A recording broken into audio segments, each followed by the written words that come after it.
السلام عليكم ورحمة الله وبركاته. الحمد لله نحمده ونصلي ونسلم على رسوله الكريم، أما بعد فيقول الله سبحانه وتعالى في القرآن الكريم: أعوذ بالله من الشيطان الرجيم، بسم الله الرحمن الرحيم. فبما رحمة من الله لنت لهم ولو كنت فظا غليظ القلب لانفضوا من حولك فاعف عنهم واستغفر لهم وشاورهم في الأمر. صدق الله العظيم. وقال نبينا محمد صلى الله عليه وسلم: من تواضع لله رفعه الله. وقال صلى الله عليه وسلم أيضا: المؤمنون هينون لينون كالجمل الآنف إن قيد إنقاد وإن أنيخ على صخرة استناخ أو كما قال صلى الله عليه وسلم. புகழ் அனைத்தும் அல்லாஹ் சுப்ஹானஹு வ தஆலா ஒருவனுக்கே உரித்தாகும். சலாத்தும் சலாமும் இறுதி நபி முஹம்மது ஸல்லல்லாஹு அலைஹி வஸல்லம் அவர்கள் மீதும், அன்னாரின் வாழ்க்கை வழிமுறைகளை அணுவணுவாக எடுத்து நடந்து உலகத்திலே அல்லாஹுடைய ரிதாவை, திருப்தியை, சந்தோஷத்தை அடைந்து கொண்ட சஹாபாக்கள், தாபிஊங்கள், தபவு தாபிஈங்கள், முஸ்லிம்கள், மூமின்கள் அனைவர்கள் மீதும் உண்டாவதாக. புனித ஜுமாவுடைய கடமை நிறைவேற்றுவதற்காக அல்லாஹ்வின் வீட்டில் ஒன்று கூடியிருக்கும் அல்லாஹ்வின் நல்லடியார்களே, அருமை இஸ்லாமிய சகோதரர்களே, அல்லாஹ் சுப்ஹானஹு வ தஆலா எவைகளை நமது வாழ்க்கையில் எடுத்து நடக்குமாறு ஏவி இருக்கிறானோ அப்படியான் அல்லாஹுடைய கட்டளைகளை மதித்து ஏற்று நடக்குமாறும், எவைகளை செய்ய வேண்டாம் என்று தடுத்து இருக்கிறானோ, ஹராமாக்கி இருக்கிறானோ அப்படியான் அல்லாஹுடைய தடைகளை, ஹராம்களை, அல்லாஹ் வெறுக்கின்ற விடயங்களை முற்றுமுழுதாக தவிர்ந்து தக்வாவுடன் வாழுமாறு அடியேனையும் உங்களையும் நான் தக்வாவின் மூலம் வஸிய செய்து கொள்கிறேன். இத்தகுல்லாஹ ஹைசுமா குன்தும். கண்ணியமிக்க அல்லாஹ்வின் நல்லடியார்களே, இந்த இடத்தில் நாம் முஸ்லிம்களாக அல்லாஹ்வை மாத்திரம் வணங்கக்கூடிய ஏகத்துவவாதிகளாக வாழ்வதற்கு முஹம்மது ஸல்லல்லாஹு அலைஹி வஸல்லம் அவர்களுடைய பிரதானமான ஒரு முயற்சி, தியாகம் அதற்கு பின்புலமாக அமைந்திருக்கிறது. கண்ணியமானவர்களே, இந்த காலத்திலே முஹம்மது ஸல்லல்லாஹு அலைஹி வஸல்லம் அவர்களுடைய வெளிரங்கமான சுன்னத்துகளை மிக பேணுதலாக போட்டி போட்டு பின்பற்றுவதற்கு அதிகமானவர்கள் தயாராக இருக்கிறோம். வெளிரங்கமான சுன்னத்துகள் அதுவும் கட்டாயம் பின்பற்றப்பட வேண்டியது. கண்ணியமானவர்களே, நாம் முக்கியத்துவம் கொடுக்காத ஒரு பகுதிதான் நபி ஸல்லல்லாஹு அலைஹி வஸல்லம் அவர்களுடைய உள்ளம் சார்ந்த சுன்னத்துகள், நபி அவர்களுடைய மறைமுகமான சுன்னத்துகள், நபி ஸல்லல்லாஹு அலைஹி வஸல்லம் அவர்களுடைய மனசு சம்பந்தப்பட்ட சுன்னத்துகள். அதனால்தான் முஹம்மது ஸல்லல்லாஹு அலைஹி வஸல்லம் அவர்கள் ஹுசைன் ரலியல்லாஹு அன்ஹு அல்லது ஜாஃபர் இப்னு அபீ தாலிப் ரலியல்லாஹு அன்ஹு இருவரில் ஒருவரை பார்த்து சொன்னார்கள்: அஷ்பஹத ஹல்கி வ ஹுல்கி. நீங்கள் வெளித்தோற்றத்திலும் எனக்கு ஒப்பானவர், என்னுடைய குணத்திலும் எனக்கு ஒப்பானவர். குணம், அஹ்லாக், எத்திக்ஸ் என்று சொல்லுவோம், மெனஸ் என்று சொல்லுவோம், என்ன ஆட்டிடியூட் என்று சொல்லுவோம், மோரலிட்டி என்று சொல்லுவோம், இங்கிலீஷிலே மெனஸ் என்று சொல்லுவோம். அஹ்லாக், குவாலிட்டி இன்று மைனஸ் பாயிண்டிலே போய்கொண்டிருக்கிறது, குறைந்து செல்கிறது. அதுதான் இன்று உலகத்தில் முசீபத். குணம் கெட்டதுதான் குடும்பத்தில் பிரச்சனை, குணம் கெட்டதுதான் பஜாரிலே பிரச்சனை, குணம் கெட்டதுதான் பாராளுமன்றத்தில் பிரச்சனை, குணம் கெட்டதுதான் ஊரில் பிரச்சனை, நாட்டில் பிரச்சனை, உலகத்தில் பிரச்சனை. உள்ளம் கெட்டு போனதுதான் இன்று உலகத்துக்கு சாபக்கேடு. முகம் சிரிக்கிறது, உள்ளம் கொதிக்கிறது. நம்முடைய அஹ்லாக். ஒருவரை பார்த்து சிரிக்கிறோம், உள்ளத்தில் அவரை பற்றி 100 ரெட் மார்க்குகள் ஓடிக்கொண்டிருக்கிறது. நயவஞ்சகம். இந்த அஹ்லாக்கில் 50% நயவஞ்சகம். முன்னால் சிரிப்பு, பின்னால் அவரை பற்றி கழுகுகிறோம். நான் பேச இருக்கின்ற தலைப்பு சிறியவர் தொடக்கம் வயோதிபர் வரைக்கும், வாலிபர்கள், பெண்கள், ஆண்கள் எல்லோருக்கும் தேவையான சில முக்கியமான புள்ளிகளை தொற்று காட்டி முடிக்க நினைக்கிறேன். எல்லோரும் இந்த விழிப்புணர்ச்சியை ஜும்மா தொழுகையில் சலாம் கொடுக்கும் வரை பாதுகாத்துக் கொள்வோம். இடையிலே தூங்கி நம்முடைய வுதுவை முறித்துக் கொள்ளாமல் நம்மை பாதுகாத்துக் கொள்வோம். அன்பானவர்களே, இவ்வளவு பெரிய சமூகத்தை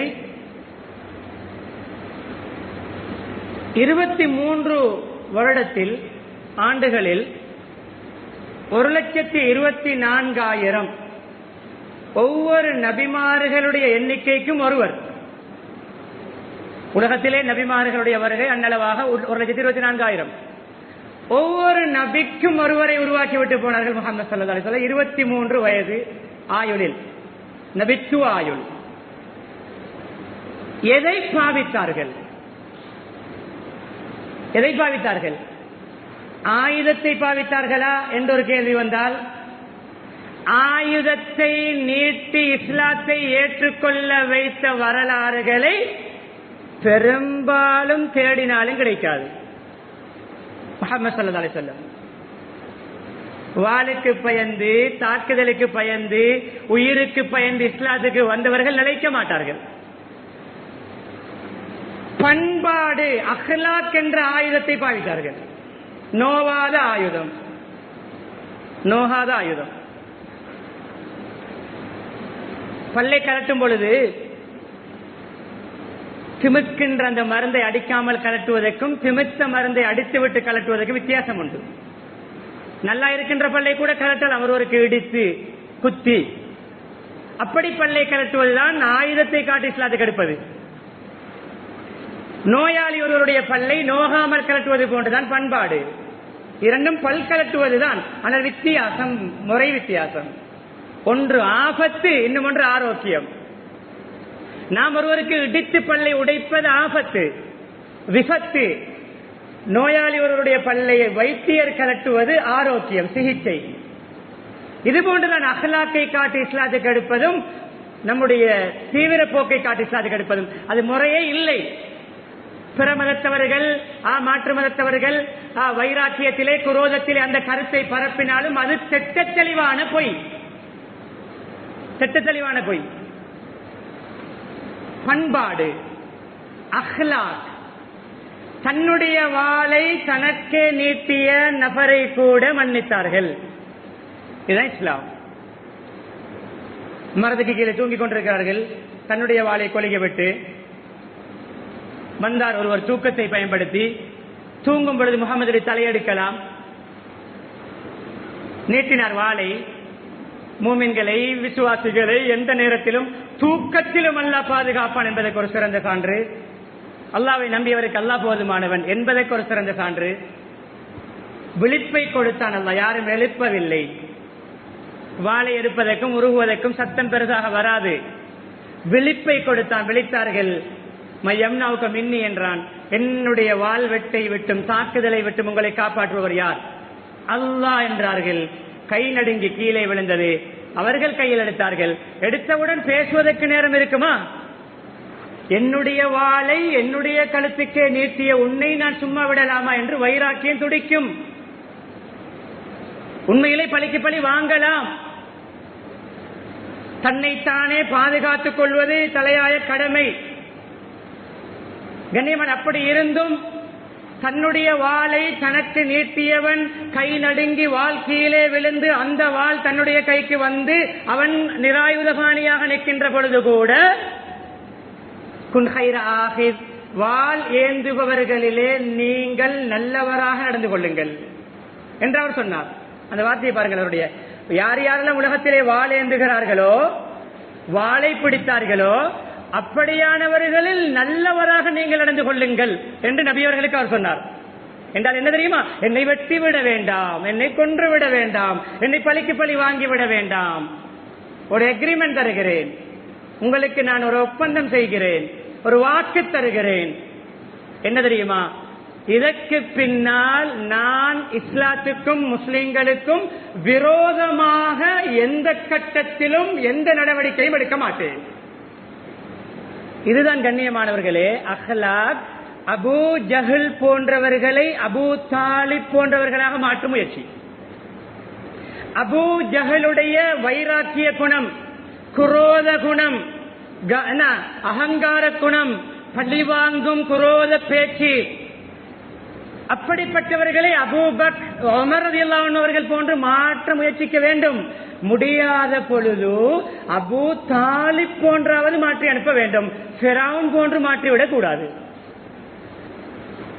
அபூ ஜஹலை ஃபிரௌன் போன்று இன்னும் காரமாக நம்முடைய அஹ்லாக் மாற்றக்கூடாது.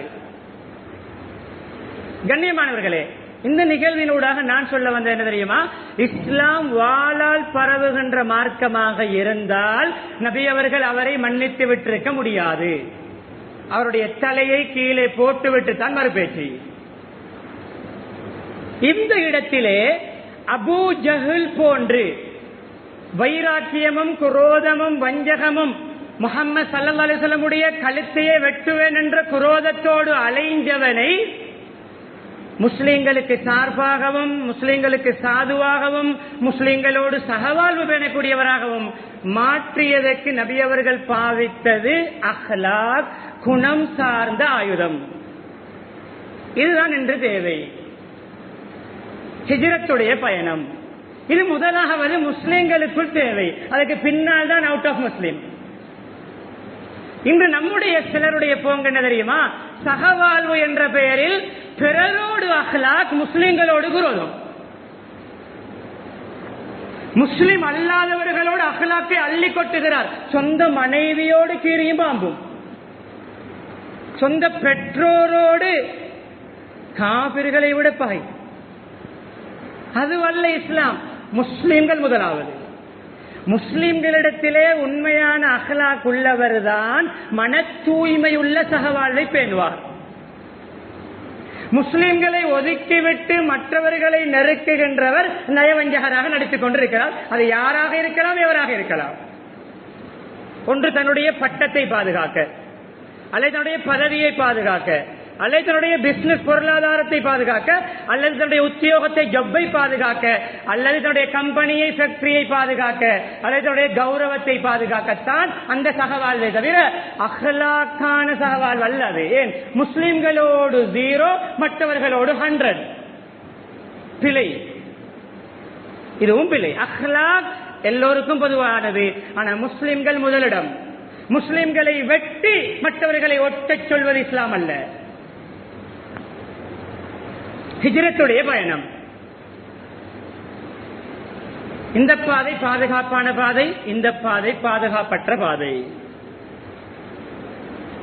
இது வளமையாக மக்கள் நடமாறுகின்ற பாதை, இது குறுக்கு பாதை. இதில் கொள்ளை கோஷ்டி அதிகம், திருடர்கள் அதிகம், கொலைகாரர்கள் அதிகம். முஹம்மது ஸல்லல்லாஹு அலைஹி வஸல்லம் அவர்கள் எதை தேர்ந்தெடுத்தார்கள்? எந்த பாதையை தேர்ந்தெடுத்தார்கள்? சமூகத்தில் ஒதுக்கப்பட்டவர்கள் திருடர்கள், கொள்ளை கோஷ்டியினர், ரவுடிகள், கொலைகாரர்கள். இவர்களை அப்படியே ஒதுக்கியே விடுவதா அல்லது அவர்களுக்கும் அஹ்லாக்கை காட்டி இஸ்லாத்துக்கு எடுக்க முயற்சிப்பதா என்று சிந்தித்தார்கள். ஒதுக்கப்பட்டவர்களை அப்படியே ஒதுக்கியே விடுவதா, அவர்களையும் இணைப்பதற்கு வழியுண்டா? இந்த 99 நலவுகள் மனிதர்களுடைய நமக்கு விளங்குவதில்லை. ஒரே ஒரு பிழையை வைத்து ஒதுக்கி விடுகிறோம். சொந்த பிள்ளைகளை கூட ஒதுக்கி விடுகிறோம், பத்வா செய்கிறோம். பெற்றோருடைய, பிள்ளைகளுடைய, சகோதரர்களுடைய, மனைவி மக்களுடைய நனவுகளை மறந்து தவறுகளை வைத்து ஒதுக்கி விடுகிறோம். இது அகலாக்கா? ஜீரோ. அந்த பாதையால் போவோம். எந்த பாதையால்?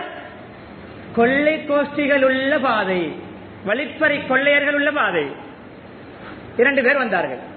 சம்பவத்தை படிப்பினையோடு கேளுங்கள், அமைதியாக நிதானமாக பேசுவது விளங்குவதற்கு. 2 பேர் முன் வந்தார்கள், சந்தித்தார்கள். என்ன நோக்கத்தில் வந்தார்கள்? ஏதாவது வம்புக்கு இழுத்து இவருடைய உடைமைகளை பறித்து இவர்களை கொலை செய்ய. 3 பேர்.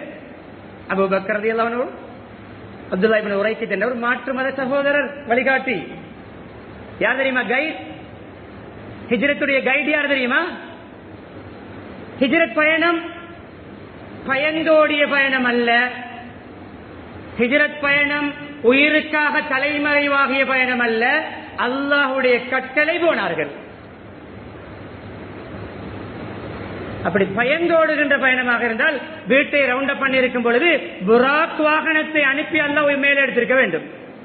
இல்லை, முன்னால் தான் போனார்கள். முன்னால் போனார்கள். சூரா யாசீனுடைய ஆரம்ப ஆயத்துக்களை ஓதிவிட்டு போனார்கள். விழித்துத்தான் இருந்தார்கள். பார்வை எடுத்து விட்டான், சிறை போட்டான் அல்லாஹ். பயந்தோடிய பயணம் இல்லை. இஸ்லாத்தில் பயம் என்பதே கடமை இல்லை. தைரியம் வேண்டும். தைரியம் நிதானத்தோடு கலக்க வேண்டும். நிதானம் கலந்த தைரியம், எவனுக்கும் யாருக்கும் பயப்படாத தைரியம், அல்லாஹ்வை மாத்திரம் நம்பக்கூடிய தைரியம். 2 பேர் வந்தார்கள். வந்த வரத்தே அந்த பேச்சிலே விளங்குகிறது எதற்கு வந்தோம் என்று. ஏதாவது இவர்களை பறித்து விட்டு கொள்வோமா? இவர்கள் யார் என்று அவர்களுக்கு தெரியுமா? முழுக்க முழுக்க காட்டிலே வாழ்கின்ற ரவுடிகள். நீங்கள் இருவரும் யார்? நீங்கள் இருவரும் யார்? முஹம்மது ஸல்லல்லாஹு அலைஹி வஸல்லம் கேட்டார்கள். நஹ்னு முஹானானி.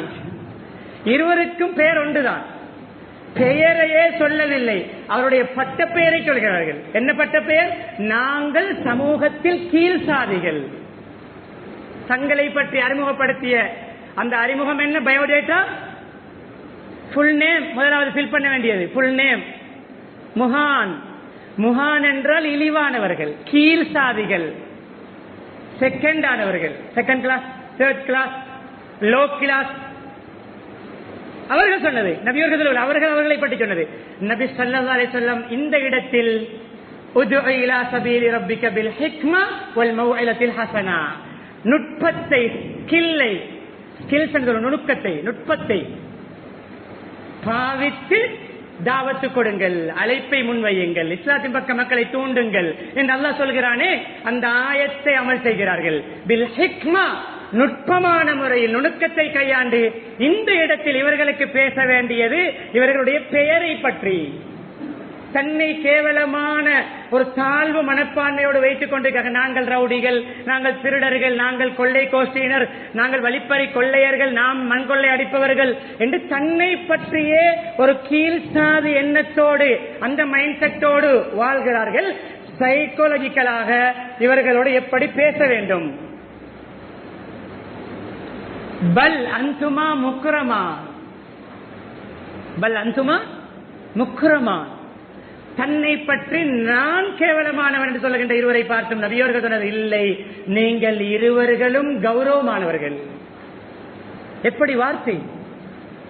இன்று சீல் குத்துகிறோம் ஒவ்வொருவருக்கும். நாம் தொழுகின்ற முஸ்லிமை பார்த்து, ஹஜ் செய்கின்றவரை பார்த்து, உம்ரா செய்கின்றவரை பார்த்து, குர்ஆன் ஓதுகின்றவரை பார்த்து, நோன்பு நோட்பவரை பார்த்து, சதக்கா தான தர்மங்கள் கொடுக்கின்ற மஸ்ஜிதோடு தொடர்புடைய ஏதோ இஸ்லாத்துடைய வாழ்க்கை வாழக்கூடியவரையே ஒவ்வொரு பெயரை வைத்து குத்திவிட்டோம் சீலை.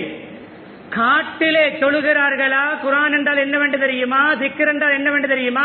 காபத்துல்லாவை வாழ்க்கையிலே கண்டிருக்கிறார்களா என்று கூட தெரியாத ரவுடிகளை பார்த்து முஹம்மது ஸல்லல்லாஹு அலைஹி வஸல்லம் நீங்கள் 2 பேரும் கண்ணியமானவர்கள். அந்த வார்த்தை உள்ளத்தை தொட்டது. எங்களையும் கண்ணியவான்கள் என்று சொல்லக்கூடியவர்கள் உலகத்தில் இருக்கிறார்களா? நாங்களே எங்களை கேவலமானவர்கள் என்று சொல்லும் பொழுது எங்களையும் கண்ணியப்படுத்தக்கூடிய ஒரு மனிதர் வந்திருக்கிறார். பலந்துமா முக்கிரமான 2 கருத்துக்கள். ஒன்று, வலக்கது கர்ரம்னா பனி ஆதம், ஆதமுடைய மக்களை, மனித இனத்தை நாங்கள் கண்ணியப்படுத்தி இருக்கிறோம். குர்ஆன் சொல்கிறது அந்த வார்த்தை. நீங்கள் மனிதர்கள் கண்ணியமானவர்கள். இன்னும் ஒன்று தெரியுமா? இன்னும் ஒன்று தெரியுமா? யார் யார் ஈமானோடும் தக்வாவோடும் வாழ்வார்களோ அந்த அமைப்பில் உங்களுக்கு கண்ணியவான்களாக மாறலாம். நான் சொல்கின்ற புத்திமதியை நீங்கள் கேட்டு மூமின்களாக முஸ்லிம்களாக வாழ்ந்தால் நீங்கள் கண்ணியம் அடையலாம். எதிர்காலம் இரண்டையும் வைத்து சொன்னார்கள். நீங்கள் கண்ணியமானவர்கள். கண்ணியமான உள்ளத்தை தொட்டது அன்ற நாளிலிருந்து இஸ்லாத்துடைய அல்லாஹ்வுடைய விரோதியாக இருந்தவர்கள் நல்ல மனிதர்களாக மாறினார்கள். அஹ்லாக் என்ற ஆயுதம் என்ன செய்திருக்க வேண்டும்? இரண்டு திருடர்கள் வருகிறார்கள், கொள்ளை கோஷ்டி வருகிறார்கள், உடனே எடுங்கள், ஆயுதத்தை எடுங்கள், வெட்டுங்கள், ஓடுங்கள், கொத்துங்கள். இல்லை, முதலாவது உள்ளத்தை வெல்வோம். வென்றார்கள். அஹ்லாக், இதுதான் அஹ்லாக். இன்று நம்முடைய அஹ்லாக் இஸ்லாத்தை விட்டு தூரமாக்குகிறது. நம்முடைய அஹ்லாக் மஸ்ஜிதுக்கு வந்தவனையும் தூரமாக்குகிறது. நம்முடைய அஹ்லாக் தொழுதவனையும் தொழாதவனாக மாற்றுகிறது.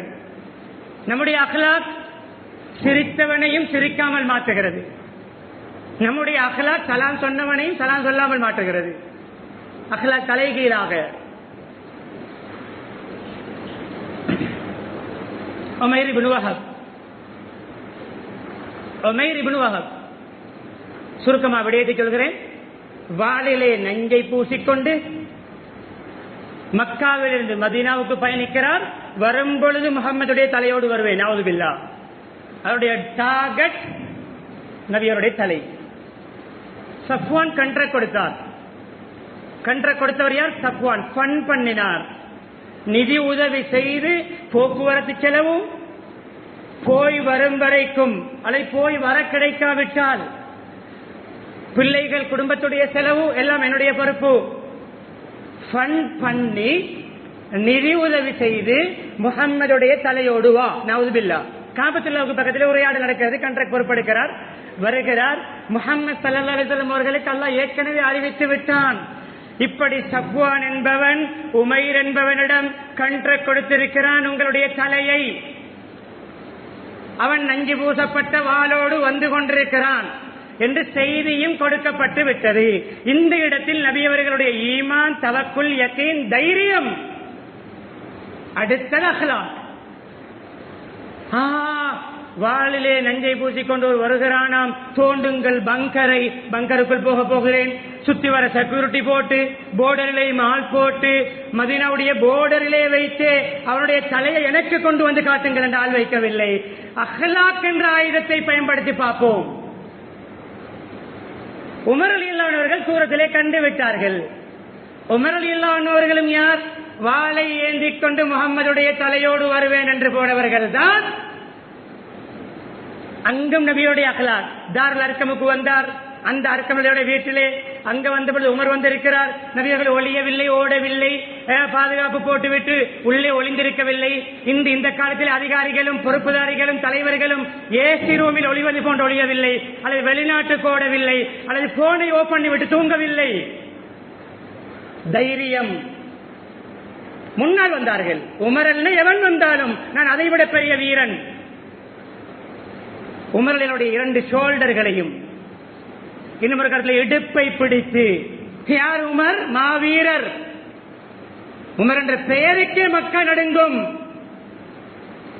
மக்கா நடுங்கும். அதைவிட கான ரசூலுல்லாஹி ஸல்லல்லாஹு அலைஹி வஸல்லம் அஸ்ஜஅ அன்னாஸ். அப்துல்லாஹ் இப்னு அம்ர் ரலியல்லாஹு சொல்லுகிற வார்த்தை, நபி அவர்களை விட பெரிய வீரர் கிடையாது. அந்த வீரம் இங்கு வெளிப்படுகிறது. ஈமானோடும் தக்வாவோடும் கலந்த வீரம். உமர் என்ன இந்த பக்கம் தெரியும், என்னுடைய தலைக்கு தான் வந்திருக்காங்க. அந்த பேச்சும் அந்த உரையாடலும் அந்த உடம்பை பிடித்த ஒரு வகையான ஃப்ரெண்ட்ஷிப், நட்பை காட்டினார்கள். யாரிடம்? தன்னுடைய தலையை இலக்காக வைத்து வாளேந்தி வந்தவரிடம். அப்படி இஸ்லாத்துக்கு வந்தவர் தான் உமர். அங்கும் உமரில் அவர்களையும் இஸ்லாத்தின் பக்கம் ஈர்த்தது வாள் அல்ல, கத்தி அல்ல, தடி அல்ல, பொல் அல்ல, நபியருடைய சிரித்த முகத்தோடு பேசிய ஒரு சில வார்த்தைகள். அந்த உமர் இப்பொழுது உமைரை பார்க்கிறார். ஏற்கனவே சில வருடங்களுக்கு முன்னால் நபியருடைய தலையை எடுக்க வந்த உமர் இப்பொழுது நஞ்சை பூசிக்கொண்டு வாளோடு வருகின்ற உமைரை காண்கிறார். அவர் ஏன் வருகிறார், எதற்கு வருகிறார் நபியர்களுக்கு மாத்திரம் தான் தெரியும், உமருக்கு தெரியாது. சொன்ன வார்த்தை என்ன தெரியுமா? யார ரசூலல்லாஹ், மக்கத்து நாய்களில் ஒரு நாய் வருகிறது. அந்த நாய் வருகின்ற வரத்து மோசம், அந்த நாயுடைய முகப்பாவனை மோசம். அந்த இஸ்லாத்துடைய நபியுடைய அன்பால் பேசினார்கள். உமருடைய சொந்த கருத்து அது. ஆனால் நபி அவர்கள் தடுத்தார்கள். உமர் அப்படி பேச வேண்டாம், விடுங்கள், விடுங்களுடைய கழுத்தை வெட்டி தலையை கொண்டு வருகிறேன். இஸ்லாம் வாளால் பரவிய மார்க்கமாக இருந்தால் உமைருடைய தலை வந்திருக்க வேண்டும், உமைர் வர முன்னால். அஹ்லாக், குணம். மஹ்லன் யா உமர், உமர் பொறுமை, உமர் நிதானம், உமர் சபுர். உமர் உங்களை கட்டுப்படுத்திக் கொள்ளுங்கள், உமை வரட்டும். மற்றபடி பின்னால் உட்கார பார்த்தார். உமை வாருங்கள் முன்னால், கொஞ்சம் இன்னும் பின்னால் உட்கார பார்த்தார். கொஞ்சம் முன்னால், கொஞ்சம் பின்னால், இன்னும் பாருங்கள் முன்னால். பக்கத்திலே எடுத்தார்கள். யாரை? நஞ்சு பூசிய வாளோடு வந்திருக்கின்ற உமைரை. ஏன் வந்திருக்கிறார் என்று ஏற்கனவே தெரியும், வகை அறிவித்து விட்டான் அல்லாஹ். என்ன விடயமாக வந்தீர்கள்? அவர் ஒரு நயவஞ்சகமாக நடந்து கொண்டார், பொய்யான ஒரு பேச்சை முன்வைத்தார். இல்லை, என்னுடைய மகன், உண்மையில் ஒரு காரணம் இருந்தது. அவருடைய மகன் அரெஸ்ட் பண்ணப்பட்டிருக்கிறார், கைது செய்யப்பட்டிருக்கிறார். என்னுடைய மகனை ரிலீஸ் பண்ண வந்தேன்.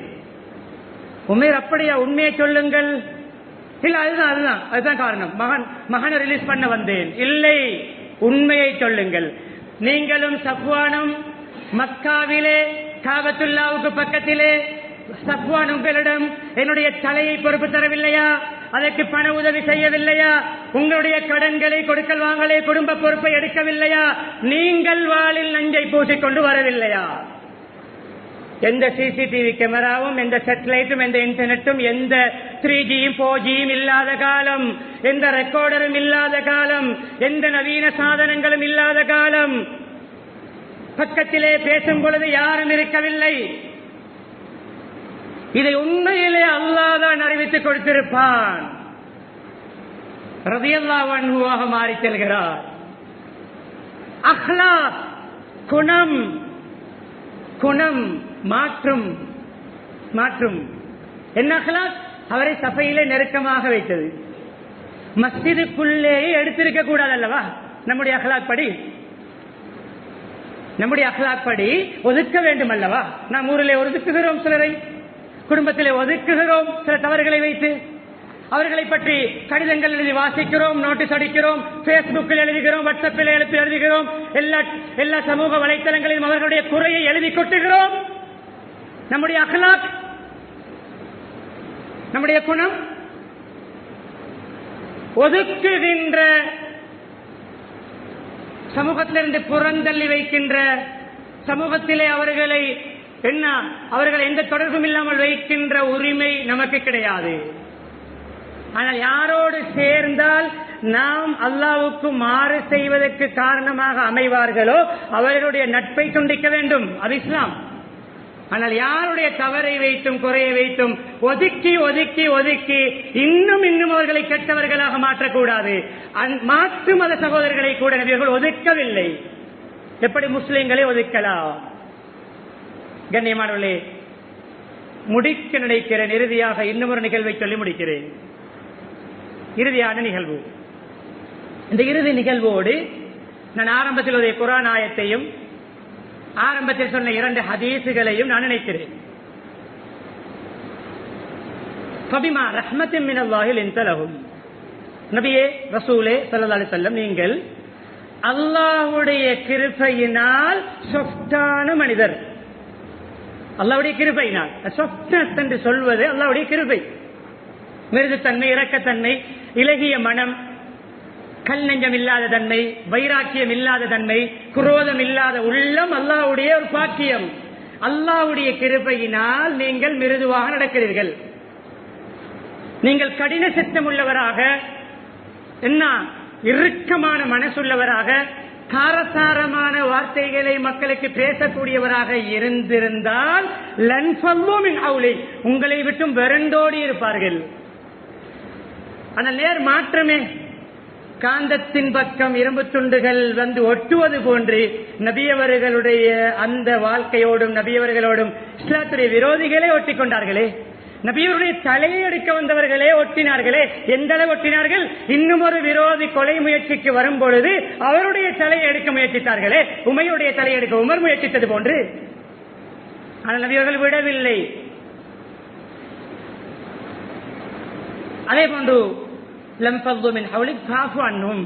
மக்களோடு சமூகத்தோடு சேர்ந்து நடக்கின்ற பொழுது சில கசப்பான அனுபவங்கள் உங்களுக்கு வரும், சில பாதகங்கள் வரும், சில பாரமான நிகழ்வுகள் நடக்கும், சில பிடிக்காத விடயங்கள் சிலரால் உங்களுக்கு நடக்கும். ஃபஅஃபு அன்ஹும், அவர்களை மன்னியுங்கள், மன்னியுங்கள். வஸ்தக்ஃபிர் லஹும், அவர்கள் செய்த தவறுக்கு அல்லாஹ்விடம் இஸ்திக்ஃபார் செய்யுங்கள். பிறரிடத்திலே பலாய் கழுகாமல், பிறரிடத்திலே குறை பேசாமல் அல்லாஹ்வோடு பேசுங்கள். இவர் இந்த பாவம் செய்கிறார் யா அல்லாஹ், அதை நான் கண்டேன் யா அல்லாஹ், அந்த பாவத்தை விட்டும் அவரை திருத்துவாயாக. எத்தனை பேருக்காக வாழ்க்கையில் இஸ்திக்ஃபார் செய்திருக்கிறோம்? சொந்த மனைவிக்காக செய்திருக்கிறோமா? சொந்த கணவனுக்கு ஒரு மனைவி செய்திருக்கிறாரா? எந்த குறையை கண்டாலும் உம்மாவிடம், பாப்பாவிடம், தாத்தாவிடம், தங்கச்சியிடம், நண்பரிடம், யாருடைய எந்த சிலருக்கு ஒரு வகையான மனநோய் இருக்கிறது. மனநோய், மன்னிக்க வேண்டும். என்ன மனநோய் தெரியுமா? யாருடையாவது தவறை கண்டால், யாரிடமாவது சொல்லாவிட்டால் சாப்பாடும் இறங்காது, தூக்கமும் போகாது. இது அவர்களுடைய மிக கேவலமான ஒரு மனநோய்.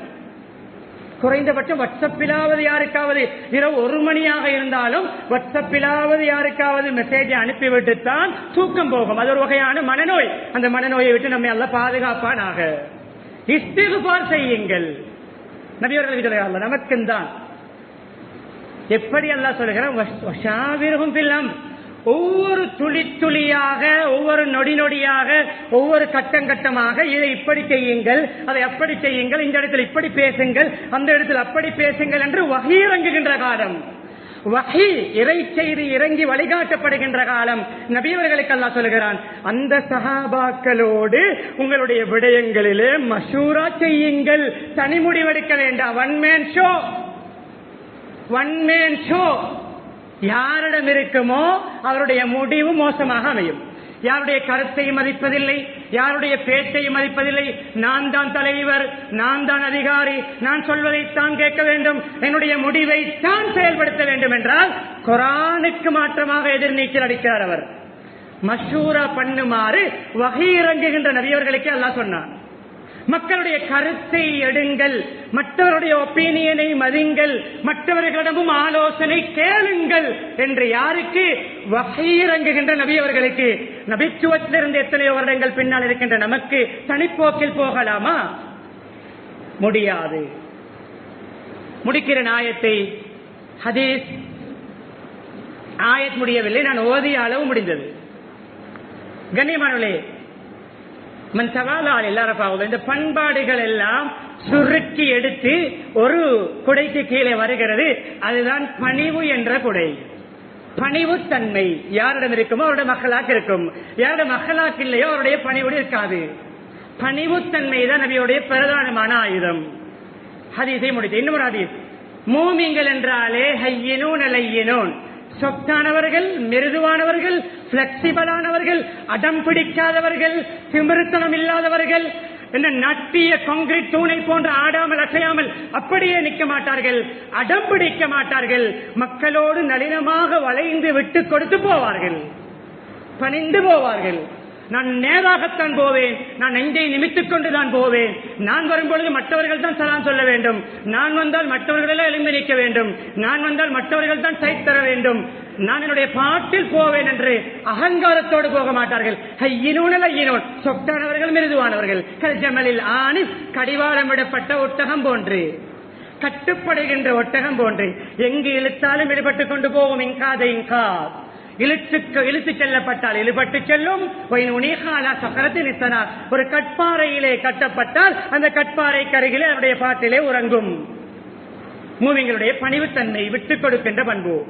இந்த ஹதீஸை சொல்லி, நிகழ்வை சொல்லி முடிக்கிறேன். ஒரு நபர் இருந்தார், அவருடைய பெயரும் சில கட்டங்கள் வந்திருக்கிறது. அது வேற நிகழ்வு, வேறு நிகழ்வாக இருக்கலாம். ஜாஹிர் என்ற ஒரு மனிதர், நபி அவர்களோடு நெருங்கிய நண்பர், அல்லது பெயர் சொல்லப்படாமலும் நிகழ்வு வந்திருக்கிறது. இவருக்கு ஒப்பான நிகழ்வும் இருக்கிறது. ஏதோ ஒரு நிகழ்வு. யார் தெரியுமா அவர்? சமூகத்திலே அவருடைய பெயர் என்ன தெரியுமா? சமூகத்திலே அவருக்கு கிடைத்த பட்டம் என்ன தெரியுமா? சமூகம் அவருக்கு சூட்டிய பெயர் என்ன தெரியுமா? டோப்பர், குடிகாரன். குடிகாரன், குடிகாரனும் நபி அவர்களுடைய பெஸ்ட் ஃப்ரெண்ட்ஸ் மார்களில் ஒருவன். அவனோடு சேர்ந்து பாவம் செய்வதற்கல்ல, என்னை போன்று நல்லவனாக அவனை மாற்ற. எப்படி ஃப்ரெண்ட் என்றால், அவர் எப்படிப்பட்ட மனிதர் என்றால், முதலாவது அவரை விளங்குவதற்கு, குடிப்பார், நபியோடு கொண்டு வரப்படுவார். ஹத்து, குடியுடைய ஹத்து, மது போதை வஸ்து பாவித்தவருடைய ஹத்து, அடிக்கப்படுவார், போவார், 2-3 நாட்களுக்கு கொஞ்சம் திருந்துவார், மீண்டும் குடிப்பார், மீண்டும் வருவார். அவரை பற்றி சஹாபாக்கள் நபியவர்களுக்கு முன்னால் சொன்னார்கள், என்ன இவன், அல்லாஹ் இவனுக்கு சாபமா, இவன் பதுவா செய்தார்கள். அந்த நபியவர்களை இப்படி சிரமப்படுத்துகிறானே, அடிபடுகிறான் குடிக்கிறான், அடிபடுகிறான் குடிக்கிறான், தொடராக குடிக்கிறான். கண்ணியமானவர்களே, நபியவர்களுக்கு கேட்பதற்கு சாபவர்களோட அக்ஸாக்கல்லா, இவனை அல்லாஹ் கேவலப்படுத்தட்டும், இவனை அல்லாஹ் சாபமிடட்டும். எத்தனை தடவைகள் குடிப்பது, எத்தனை தடவைகள் ஹத்தடிக்கப்படுவது. சொன்னார்கள் நபி ஸல்லல்லாஹு அலைஹி வஸல்லம், சகோதரர்களே, சஹாபாக்களே, இந்த குடிகார சகோதரருக்கு சாபமிட்டு திட்டி ஏசி ஷைத்தானுடைய சகாக்களாக நீங்களாக வேண்டாம், குடிகாரனையும் குறை சொல்ல வேண்டாம் என்று சொல்கின்ற மார்க்கம். குடிகாரனையும் சமூகத்திலிருந்து ஒதுக்கி ஒதுக்கி ஒதுக்கி ஒதுக்கி அவனை இன்னும் இன்னும் பாவியாக மாற்ற வேண்டாம், அவனையும் இணைத்துக் கொள்ளுங்கள் என்று சொல்கின்ற மார்க்கம். எப்படிப்பட்ட நட்பு தெரியுமா? அவர் இது நல்லவராகத்தான் மரணித்தார், மூமினாக மரணித்தார். இந்த நட்புடைய, இந்த அகலாக்குடைய பிரதிபலன். ஒரு தடவை தேன் வாங்கி கொண்டு வந்தார் நபியவர்கள், அன்பளிப்பாக நெய் கொண்டு வந்து கொடுப்பார். அவர் கிராமப்புறத்திலிருந்து வருபவர், தேன் கொண்டு வந்து கொடுத்து விட்டார். 2-3 தினங்களுக்கு பின்னால் இன்னும் ஒருவரோடு வருகிறார். இந்த சம்பவம் ஒரு சுவாரஸ்யமான சம்பவம். ஆனால் நபியவர்கள் எப்படி நடந்து கொண்டார்கள் வந்து இறுதி நிகழ்வு. கண்ணியமானவர்களே, தேனை அன்பளிப்பு கொடுத்து விட்டு போய் 2-3 தினங்களிலே வந்தார். யார சொல்லலாம், நான் உங்களுக்கு கிஃப்ட் பண்ணினேன் அந்த தேன் போத்தல், அந்த தேன் இவரிடம் கடனுக்கு வாங்கி கொண்டு வந்தேன், இப்பொழுது கொடுப்பதற்கு எனக்கு பணம் இல்லை, நீங்க அந்த பணத்தை கொடுங்களே. எப்படி சம்பவம்? ஒரு அன்பளிப்பை கொடுத்து விட்டு அந்த அன்பளிப்புக்குரிய பணத்தை, அந்த அன்பளிப்பு யாருக்கு கொடுத்தாரோ அவரிடம் சொல்ல கொடுங்களே. அப்படிப்பட்ட ஒரு என்ன நடைமுறையிலே கொஞ்சம் பலகீனமான மனிதர். நபி அவர்கள் சிரித்து விட்டு அந்த தேன் போத்தலுடைய பணத்தை அந்த வியாபாரிக்கு கொடுத்தார்கள். இப்படி ஜோக்கான சம்பவமும் அந்த குடிகாரரோடு நடந்திருக்கிறது. அந்த குடியுடைய அந்த தாக்கமுடைய பண்பாட்டில் வித்தியாசம். கண்ணியமானே, ஒரு தடவை வந்தார் நபி அவர்களிடம், வீட்டில் இல்லை, நபி அவர்கள் தேடி போன பஜாருக்கு போய்விட்டார். ஒரு கொலை வியாபாரி, அவர் கொலை வியாபாரி சந்தையிலே. நபி அவர்கள் வந்தார்கள், வீட்டிலே சொன்னார்கள், இப்படி ஒரு தேடி வந்தார். அவருடைய பேர் அந்த இடத்துல பேரோடு ஜாகிர்.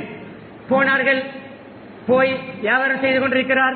கண்ணியமலை பின்னால் சென்று அந்த கொலை வியாபாரியை அந்த சந்தையிலே தட்டு போட்டு வியாபாரம் பண்ணக்கூடிய ஒரு சமூகத்திலே சாதாரணமான மனிதரை பின்னால் இருந்து கட்டி அணைத்து அவருடைய இறந்த கண்களையும் அப்படியே பொத்திக் கொள்கிறார்கள் நபி அவர்கள். கொலை வியாபாரியோடு ஃப்ரெண்ட்ஷிப்பாக இருந்து கொள்கிறார்கள். சொல்லுங்கள் யாரு? அப்ப நபி ஒரு ஜோக் போட்டார்கள். என்ன தெரியுமா? இந்த அடிமையை யார் வாங்குவது? ஜோக் பண்ணுகிறார்கள். அந்த மனிதரை யார் வாங்குவது? பஜாரில் அடிமை விற்கப்படும், யார் வாங்குவது? அவர் சொல்கிறார், யாருதான் இந்த சாதாரணமான சீப்பான மனிதரை வாங்குவார் பணம் கொடுத்து என்று அவர் சொல்கிறார்.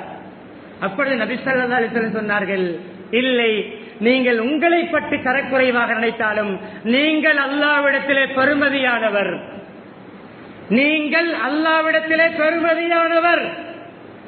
யார் கண்ணை மூடி இருப்பது என்று சொல்லுங்கள் பார்ப்போம். ஆரம்பத்தில் கேட்டார்கள். நபியருடைய கையுடைய உடம்புடைய அந்த மிருதுத்தன்மை, நபியருடைய நறுமணத்தை வைத்து சொன்னார், இது முஹம்மது ஸல்லல்லாஹு அலைஹி வஸல்லம்.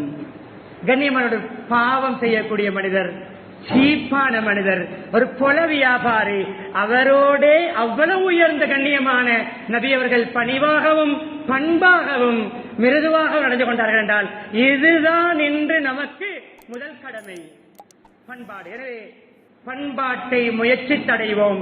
எல்லாம் அல்லாஹ் சுப்ஹானஹு வ தஆலா வெளிரங்கத்தில் மாத்திரம் நபி அவர்களை பின்பற்றுவதை விட்டுவிட்டு வெளிரங்கத்திலும் உள்ரங்கத்திலும் நபி அவர்களை பின்பற்றக்கூடிய நன்மக்களாக நம்மை மாற்றுவானாக. எங்களுடைய பாவங்களை மன்னித்தருள்வாயாக, எங்களுடைய பெற்றோருடைய பாவங்களை மன்னித்தருள்வாயாக, உற்றார் உறவினருடைய பாவங்களை மன்னித்தருள்வாயாக. முஸ்லிம்களுடைய பாவங்களை மன்னித்தருள்வாயாக. யா அல்லாஹ் எங்களுடைய நாட்டிலே சுபிட்சமான நிலைமை ஏற்படுத்துவாயாக.